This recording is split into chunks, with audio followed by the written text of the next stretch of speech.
Hamid.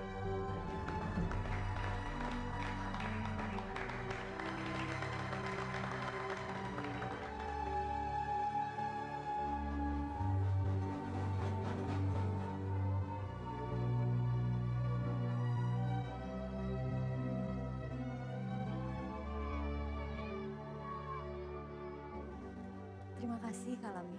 Bagaimana kau tahu itu dari aku? Aku tahu.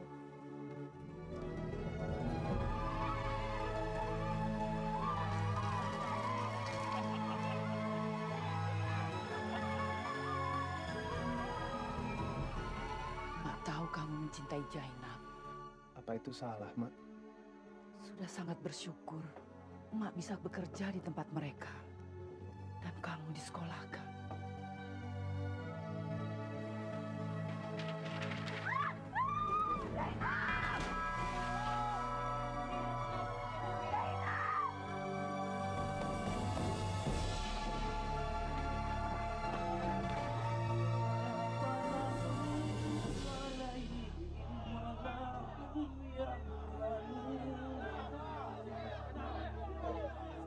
Kami semua menantimu. Ada apa sebenarnya, Engku? Kita harus membicarakan persoalan kemarin petang antara kau dan Zainab. Dakwan Adai, Cuk. Hamid akan menjalani hukuman dibuang keluar kampung. Maafkan Hamid, Mak. Hamid minta diri.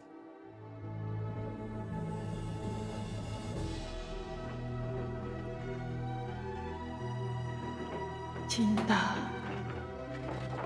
adalah jiwa. Antara cinta yang sejati dan jiwa tak dapat dipisahkan.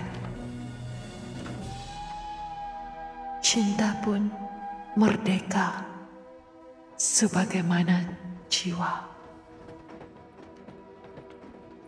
Ia tidak memperbedakan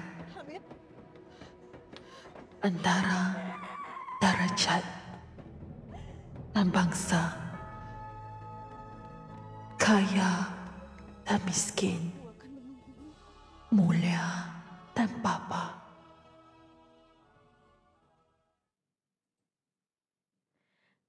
Bismillahirrahmanirrahim. Assalamualaikum warahmatullahi wabarakatuh dan salam Jumaat buat rakan-rakan yang tercinta yang bersama dengan saya pada sesi live pada kali ini. Hadirin, pada kali ini saya ingin berkongsi dengan anda satu naskah kesukaan saya, karya penulis yang sangat saya hormati dan sangat saya sanjungi, iaitu Buya Hamka. Naskah yang saya maksudkan adalah Di Bawah Lindungan Kaabah. Selalunya yang kita tahu berkenaan naskah terkenal Buya Hamka ini adalah contohnya tenggelamnya kapal Van der Berg ataupun pedoman hidup. Jadi cerita yang dibawakan oleh Hamka dalam karya ini adalah satu interpretasi yang berbeza berkenaan makna cinta. Baik, Di Bawah Lindungan Kaabah ini telah diletakkan dan juga telah dihasilkan oleh Buya Hamka pada tahun 1938. Bagi yang tak kenal siapa Buya Hamka ini, Buya Hamka ini merupakan seorang agamawan, negarawan, sastrawan yang telah dilahirkan di tanah seberang, iaitu di Sumatera Barat, Indonesia. Apa keistimewaan Buya Hamka ni yang membuatkan saya sangat suka dengan setiap karya Buya Hamka adalah menurut satu dokumentari ataupun autobiografi Hamka ini menunjukkan rakyat pentempatan menggelarkan Buya Hamka ini walaupun beliau dilahirkan di tanah Indonesia, tetapi hati dan jiwanya itu sangat-sangat dan amat dimiliki oleh rakyat tanah Melayu.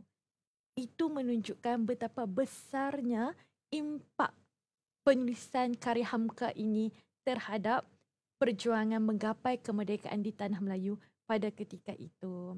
Secara rangkumannya, cerita Di Bawah Lindungan Kaabah ini berlatarkan kepada kehidupan masyarakat Padang yang begitu memegang erat dan kukuh kepada adat istiadat masyarakat Minangkabau. Cerita ini berkisah berkenaan dengan dua watak utama iaitu Hamid dan juga Zainab, di mana Hamid ini merupakan seorang pemuda yang lahir daripada golongan keluarga yang miskin, seorang anak yatim serta dibesarkan oleh ibunya, dan akhirnya Hamid ini telah diberi pembiayaan oleh keluarga Zainab iaitu ayah Engku Jaafar yang telah membiayai pendidikan Hamid. Manakala Zainab ini pula terdiri dan juga lahir daripada golongan bangsawan Minang. Disebabkan oleh perbezaan darajat ini, akhirnya menyebabkan cinta mereka ini tidak mungkin disatukan di atas dunia yang fana ini. Dan akhir sekali, sepanjang penceritaan ini, bagaimana makna cinta itu diangkat di satu tempat yang sangat tinggi oleh Hamka. Pada masa yang sama, ia juga turut mengkritik kepada masyarakat Minang ataupun masyarakat Padang pada ketika itu, walaupun memegang teguh kepada ajaran agama yang tidak membedakan darajat, namun disebabkan mereka ini terikat kepada adat, maka perkara yang telah diterapkan oleh agama Islam ini tidaklah diangkat. Buku ini memberikan 1000 sebab kenapa anda patut baca dan anda tidak boleh terlepas naskah yang begitu berharga ini. Pertama, kerana naskah ini benar-benar mengajar kita melihat bagaimana Hamka pada waktu ketika itu untuk mendidik masyarakat telah membawakan satu didikan dan juga teguran yang begitu halus dalam bentuk karya novel berbaur cinta. Tetapi cinta yang digambarkan oleh Hamka ini bukanlah cinta yang melibatkan nafsu, melibatkan pelukan dan ciuman, tidak. Apa yang ditegur oleh Hamka pada dalam cerita ini adalah bagaimana kehidupan masyarakat Minang yang begitu membezakan antara darjat kaya dan miskin. Teringat saya satu dialog yang telah dibawakan oleh Ibu Hamid kepada Hamid.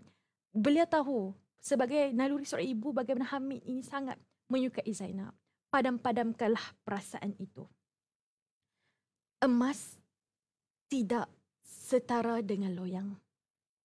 Sutera tidak sebangsa dengan benang. Kalau peribahasa tempatan kita, enggang sama enggang, pipit sama pipit.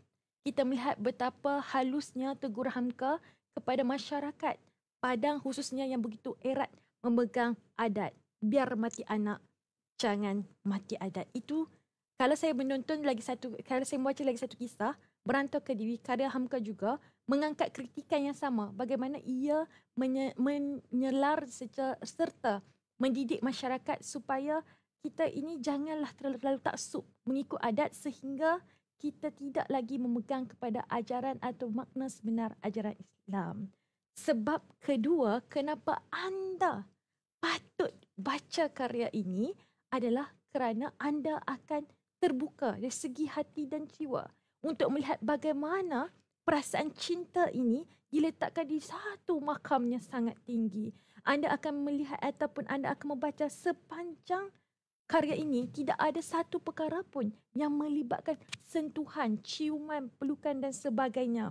Namun karya ini secara tidak langsung mengajar kita semua bahawa cinta itu kadang-kadang memerlukan kepada pengorbanan.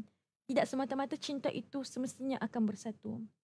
Walaupun Hamid ini sangat mencintai Zainab, tetapi disebabkan rasa hormatnya kepada Engku Jaafar yang telah membantu beliau mendapatkan pelajaran serta rasa hormatnya kepada wasiat terakhir ibunya supaya Zainab ini dikahwinkan bersama sepupunya yang sedarjat, dan kerana menghormati maruah Zainab ini, kerana dia tahu, Hamid tahu kalau beliau berkahwin dengan Zainab sekalipun mereka tidak akan diterima oleh keluarga Zainab. Akhirnya Hamid ini membawa diri ke Mekah, mendekatkan diri dengan Tuhan.